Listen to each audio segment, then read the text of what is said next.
Bom dia, pessoal. Hoje iremos falar sobre a luz e sombra.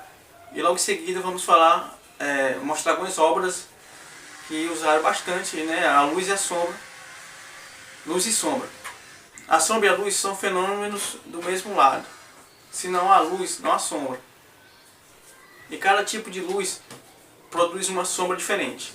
A luz e a sombra são dois fenômenos que despertaram bastante interesse em vários artistas da história da arte. Existiram artistas que utilizaram a luz interna, criando assim uma luz artificial, já outros utilizaram a luz natural, a luz do sol. Falando de sombras, existem dois tipos de sombras. Tem a sombra própria e a sombra projetada. A sombra própria. A sombra própria é a região mais escura de um objeto observado sobre uma fonte de luz, né? A luz do sol, como aqui, ó. Essa parte aqui é a parte própria, é a parte onde o sol não toca, né? Essa é a sombra própria. A sombra própria ressalta o volume e nos ajuda a ver a profundidade das coisas, como aqui, ó. Se fosse só o desenho, a gente não ia ter a noção da profundidade. Mas a partir do momento que existe o sombreamento, né, luz e sombra, a gente consegue ter uma noção, né, mais ou menos como é que seria a profundidade desse objeto.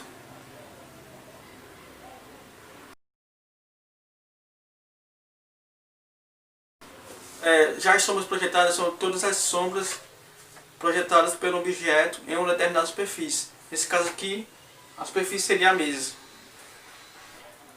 Em relação à sombra projetada, ela vai ter a mesma forma do objeto que a projeta, podendo ser deformada de acordo com o ângulo, proximidade e intensidade da luz. A gente falou um pouco sobre luz e sombra, agora a gente vai mostrar um pouco como as sombras foram representadas na história da arte.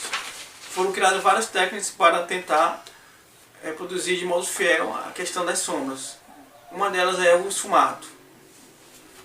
O esfumato foi uma técnica desenvolvida por Leonardo da Vinci, usada para gerar gradações suaves entre as tonalidades. O esfumato era uma das 4 regras da pintura renascentista. O significado da palavra. Esfumato vem do italiano, que significa sfumare, quer dizer. No caso aqui da pintura da Mona Lisa, podemos observar bem direitinho a questão do uso desse recurso, né? A questão do esfumato, né? Percebe que a gente não consegue ver a separação entre contorno, né, e sombra. É como se fosse misturado. É como se fundisse, né, as tonalidades com o contorno. Ali não aparece, né? Ali no contorno do rosto, do quadro, aqui não aparece.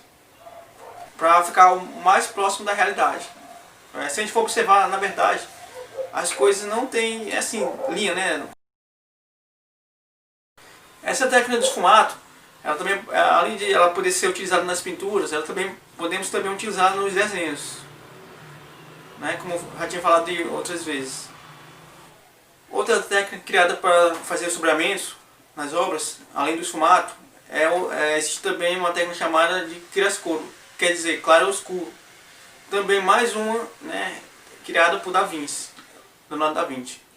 Essa técnica se define pelo contraste, né, entre luz e sombra, como aqui nessa obra. Repare como Caravaggio trabalhou, né, a questão do claro e escuro entre as sombras. Através da luz que ele criou, né, de forma artificial, ele conduz, né, o olhar do observador diretamente para aquilo que ele quer chamar a atenção, né, aquilo que está iluminado. Iluminado pelo quê? Pela luz, né? No caso, uma luz de forma artificial e não natural. Com isso, né, com essa questão do emprego do claro escuro, Caravaggio dá uma certa dramaticidade e expressividade na obra, né? É como se fosse uma iluminação teatral, né, que os personagens, o palco é escuro, os personagens são iluminados, né, gerando assim uma certa dramaticidade na obra, na cena, né, como se fosse uma cena teatral mesmo.